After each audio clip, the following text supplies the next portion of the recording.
Hey, salut les copains! Aujourd'hui, une petite vidéo pour vous présenter ce qu'est NetEpic Palladium. Ça manquait un petit peu sur la chaîne. NetEpic Palladium est un wargame qui se déroule dans l'univers de Warhammer 40 000 et il a plusieurs avantages. Premier avantage, son échelle. C'est du 6 mm, ce qui fait que d'une part, vos figurines ne vont pas prendre beaucoup de place dans votre chambre.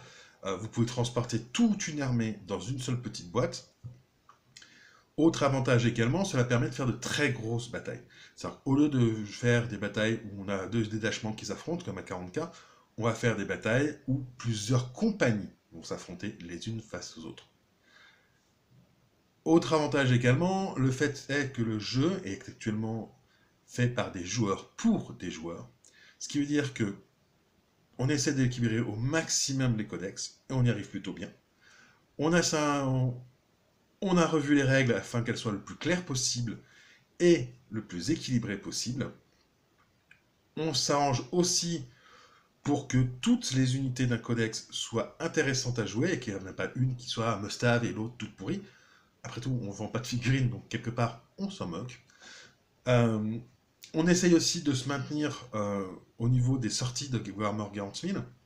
Donc, au fur et à mesure des codex, on sort les figurines qui sont actuellement sorties. Pas forcément toutes, hein. Quand il y a deux figurines qui sont trop proches, on n'en fait qu'un profil. Et si une figurine n'est pas très intéressante, on réfléchit à l'intégrer ou non.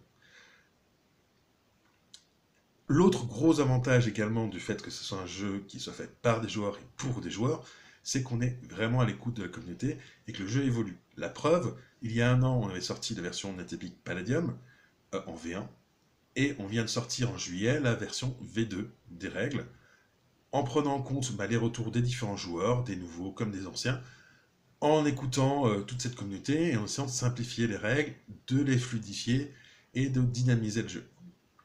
De fait, sur les règles actuelles, ça permet vraiment de pouvoir jouer des parties très dynamiques, très équilibrées et où quelque part la stratégie prime. Enfin, c'est un jeu alterné, ce qui veut dire que vous allez jouer un détachement, puis ça sera autour de votre adversaire de jouer un détachement, sachant qu'évidemment le détachement c'est l'unité de base au sein de NetEpic. Ceci fait que il n'y a quasiment aucune chance pour que vous sortiez une unité et que en fait vous ne la jouiez jamais parce que votre adversaire a commencé, a fait boum, tiens, unité dans la manette. Voilà. Donc ça, sauf exception, ça n'arrive pas à NetEpic. On le trouve dans d'autres jeux, en particulier à Warhammer 40 000, mais ça, nous, je pense, personnellement, je trouve très dommage de voir sortir des figues et de ne pas pouvoir les jouer. Autre avantage aussi de ce système, le fait est que deux listes faites en y réfléchissant ont toutes les deux une chance de gagner. Vous n'allez pas vous retrouver devant un match-up totalement faisable, modulo liste, mais c'est pas parce que vous avez pris tel codex contre tel codex que vous allez faire seulement perdre. Ça, c'est évidemment pas du tout le cas à NetEpic Palladium. C'est pas parce que vous avez pris un codex ou un autre que vos chances de gagner vont augmenter ou baisser. Non. C'est vraiment quelque part vos listes, votre façon de les jouer qui vont faire la game. Plus les jets de dés aussi. Mais bon. On est quand même très proche des règles de 40K sur pas mal de points, donc ce qui fait qu'un joueur de 40K n'aura aucun problème pour se mettre à NetEpic. Et encore une fois, comme on vous l'a dit, c'est un jeu qui est fait par les joueurs, pour les joueurs. Dernier gros avantage, l'initiative n'a quasiment aucune importance sur une partie.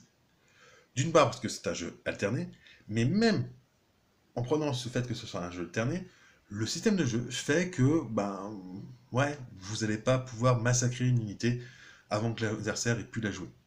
C'est pas faisable, c'est quasiment pas faisable. Ça peut, hein, peut-être, mais je vois mal comment ça va arriver en fait. Ou alors il faut que votre adversaire joue très mal.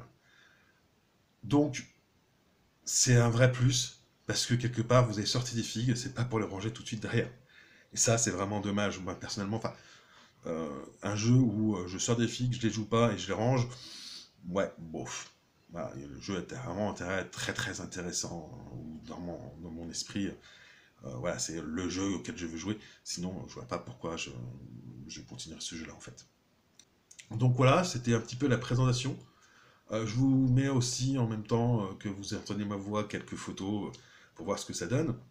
N'hésitez pas à aller voir les rapports bataille, à vous abonner à la chaîne, à liker, à partager cette vidéo, à la commenter. Et je vous dis à plus les amis. Ciao!